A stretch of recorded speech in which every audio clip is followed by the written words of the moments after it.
اللہ وبرکاتہ۔ امید ہے آپ سب ٹھیک ٹھاک ہوں گے۔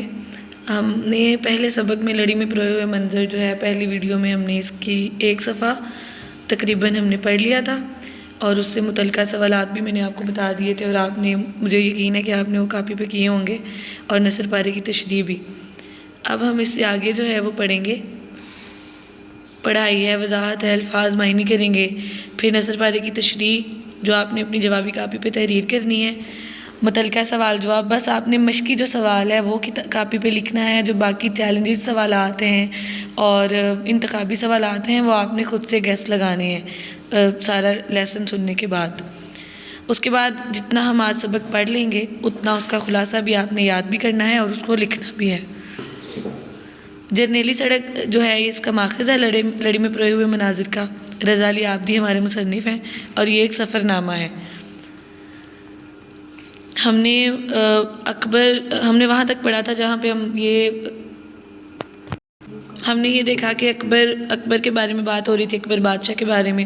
اس سڑک کے ارد گرد جو مناظر تھے، جو تہذیبیں گزر چکی تھی، جو بادشاہ، جو لڑائیاں جنگیں وہاں پہ ہو چکی تھی، جو وہاں پہ قلعے آباد تھے، کس کس نے کہاں کس کو شکست دی، ہنڈ کے بارے میں ہم نے پڑھا۔ پھر ہم نے آخر پہ یہ دیکھا کہ اکبر کو جگہوں کے نام رکھنے کا بہت شوق تھا، مطلب اس نے کیسے جگہوں کے نام رکھے ہم نے پڑھا تھا، خیر آباد کہلایا ہے تک۔ اس سے آگے کی جو ہم وضاحت ہے اور پڑھائی ہے وہ ہم آج کریں گے۔ اس کے جو معنی ہیں وہ آپ کو دے دیے گئے ہیں، معنی آپ نے ادھر سے دیکھ کے اپنی جو ٹیکسٹ بک ہے PTB کی اس پہ سولو کرنے ہیں۔ پنجاب ٹیکسٹ بک کا آپ کا صفحہ 79 اور 80 ہے، اور نصف دوم ہوگا یہ، ٹھیک ہے۔ یہ جو آپ کی ساری ترکیبات ہیں، جو اندر ہسٹری کی، تاریخ کی جو چیزیں بیان کر دی گئی ہیں، اس کے واحد جمع بھی ہیں، معنی بھی ہیں، مذکر مونث بھی ہیں، اور وہ جو شخصیت جس کے بارے میں بات ہو رہی ہے وہ کون تھی اس کے بارے میں بھی بتایا گیا ہے۔ یہ آپ نے اپنی کتاب کے اوپر کچی پینسل کے ساتھ تحریر کرنے ہیں۔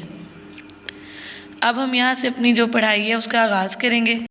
اس سبق میں ہم اس سڑک اور اس کی تہذیب اور اس کے واقعات پڑھے ہیں، جو بنیادی طور پہ اس کا جو مطلب مقصد ہے اس سبق کا، یا جو اس کا لب لباب ہے وہ یہی ہے کہ لوگ گزر جاتے ہیں، تہذیبیں ختم ہو جاتی ہیں، لیکن جو سڑکیں ہوتی ہیں، جو عمارتیں ہوتی ہیں وہ وہیں کی وہیں رہتی ہیں۔ اب ہم یہاں سے پڑھیں گے اکبر کے بارے میں۔ اکبر کی پہلے نام کے بارے میں بتایا کہ وہ کیسے جگات کے نام رکھتا تھا، اور اب انہوں نے یہ کہا کہ اس کی ایک کہانی اور بھی ہے اس کے نام رکھنے کی۔ اس نے یہ سب کہاں سے سیکھا تھا بادشاہ اکبر نے؟ اکبر نے اپنے پیش رو بیٹا کہتے ہیں جو پہلے گزر چکا ہوتا ہے، مطلب جس کے مطلب اکبر سے پہلے وہ تھا، شیر شاہ سے بہت کچھ سیکھا تھا۔ بہت سے کام جو اکبر نے کیے ان کی بنیاد شیر شاہ رکھ کے گیا تھا۔ بنیاد اس نے رکھی لیکن اس کو پایہ تکمیل تک کس نے پہنچایا؟ بادشاہ اکبر نے۔ اب شیر شاہ سوری کون تھا جس کے دور میں یہ سڑک بنی؟ ایک افغان حکمران تھا جس نے مغل بادشاہ ہمایوں کو شکست دی تھی۔ اس کا جو اصل نام تھا وہ فرید خان تھا۔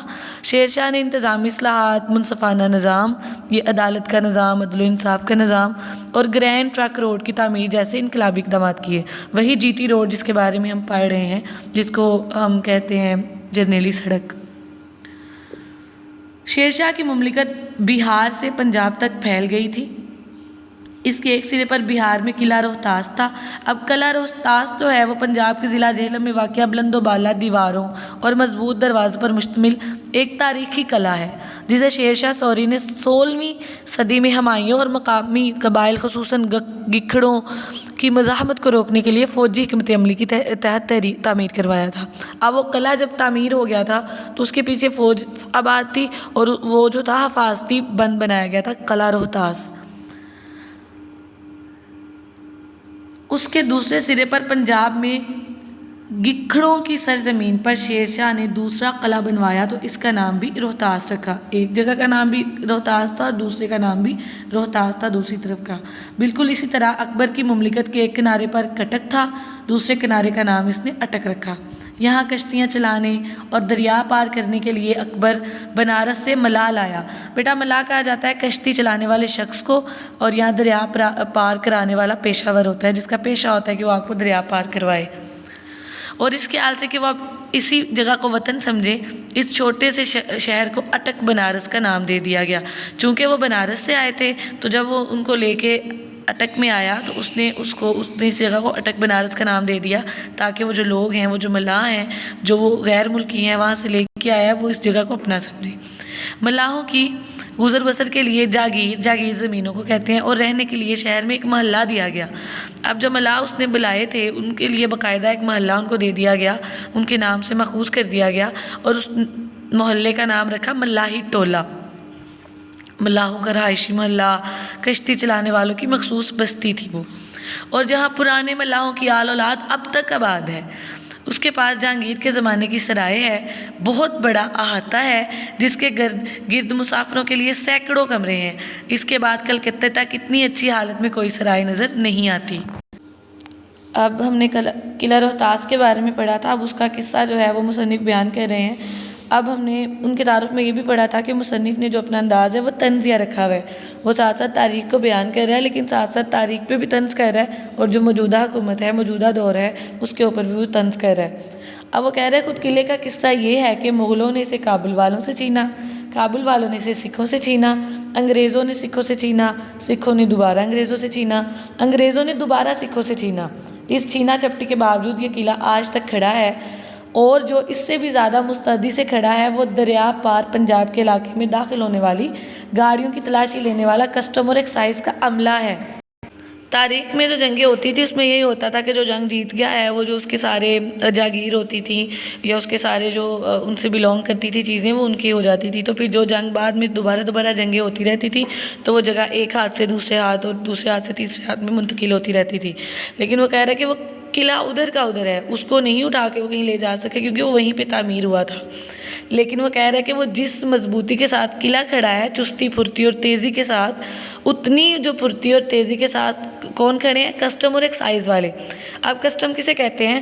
جہاں پہ درآمد اور برآمد کے ٹرک گزرتے ہیں، گاڑیاں گزرتی ہیں، اس کی نگرانی کا محکمہ ہوتا ہے، محکمہ اس کو چیک کرنا، وہ ٹرک میں سامان جانا اور وہ سارا اس پہ چیک اینڈ بیلنس رکھنا، اور سامان کی تلاشی لینے کے لیے سرکاری جو ہوتا ہے نا وہ یہ عمل ہوتا ہے۔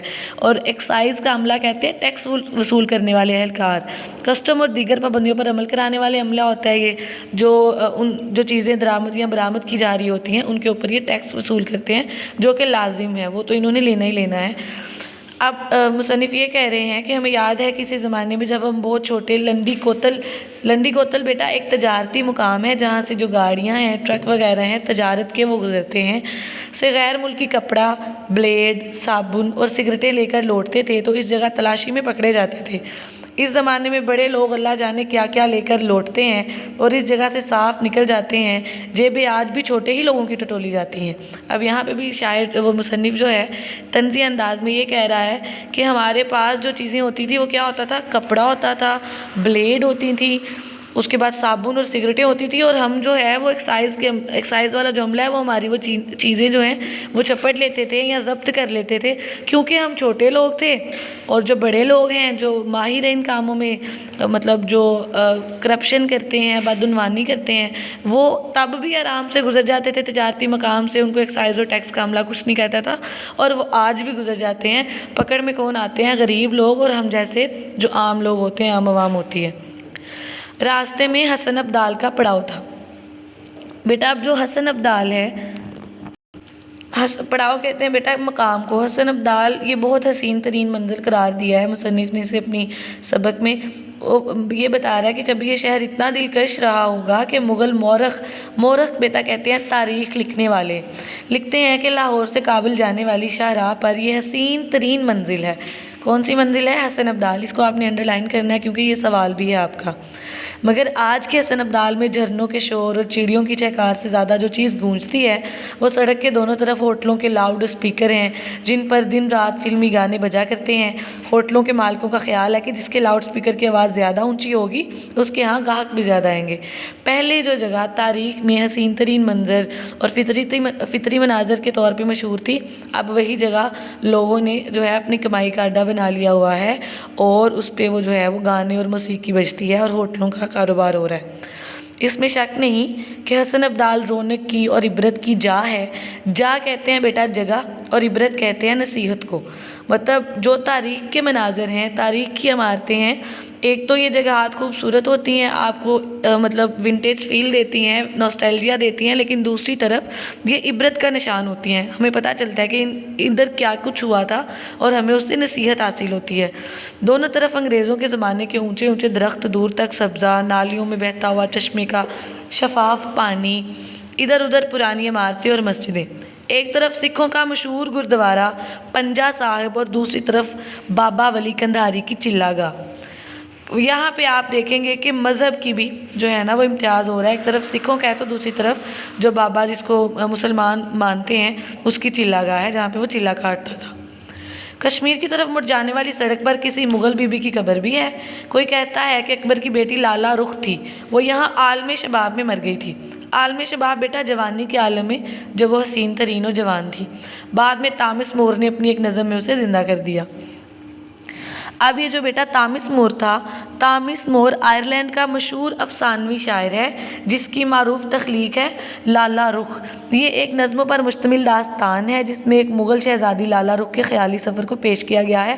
بیٹا جو داستانیں ہوتی ہیں وہ حقیقت پہ مبنی نہیں ہوتی، اس میں مافوق الفطرت عناصر پائے جاتے ہیں، پری، دیو، جن وغیرہ جو حقیقت میں وجود نہیں رکھتے۔ حسن ابدال کے قریب اس مغل باغ کے آثار اب بھی موجود ہیں جس کے تالاب سے جہانگیر نے مچھلیاں پکڑی تھیں اور ان کے ناک میں موتی پرو کر پھر پانی میں چھوڑ دیا تھا۔ یہی وہ بڑی سی چٹان ہے جس کے بارے میں سکھوں کا عقیدہ ہے کہ اسے بابا ولی کندھاری نے پہاڑی کے اوپر سے لڑکھا دیا تھا اور نیچے بابا گرو نانک نے چٹان کو اپنے ایک پنجے پر روک لیا تھا۔ مطلب یہ اپنے اپنے قائد ہیں اور اپنے اپنے مذہب کے مطابق یہ جو کرامات ہوتی ہیں، معجزات ہوتی ہیں، اپنے بزرگوں وغیرہ کی وہ مانتے ہیں۔ چٹان پر نانک کے پنجے کا نشان بن گیا اور آج تک موجود ہے۔ یہ کہا جاتا ہے، یہ کتنی حقیقت ہے یہ کتابوں میں لکھا ہوا ہے یا پھر یہ وہ لوگ جانتے ہیں جو تب وہاں پہ موجود تھے۔ تاریخ کا حساب کتاب رکھنے والے کہتے ہیں کہ جب گرو نانک پشاور جاتے ہوئے حسن ابدال آئے تھے، بابا ولی کندھاری اس سے بہت پہلے نہ صرف حسن ابدال سے بلکہ اس عالم فانی سے کوچ کر چکے تھے۔ تو یہاں سے پھر یہ واضح ہوتا ہے کہ وہ جو بات کر رہے ہیں وہ سچ نہیں ہے۔ مطلب تاریخ میں جو کچھ بھی ہو چکا ہے ضروری نہیں ہے کہ وہ آج ہمیں پتہ چل رہا ہے وہ حقیقت پہ مبنی ہے۔ لوگ اپنے مطابق اس میں رد و بدل کرتے تھے۔ پرانی کتابوں میں لکھا ہے کہ 5 انگلیوں کا یہ نشان حسن ابدال والوں نے خود تراشا تھا۔ تو ایک ہی بات ہے، اس کی 3 وجوہات بیان کر دی گئی ہیں اور تینوں میں ہی سچائی نظر نہیں آتی۔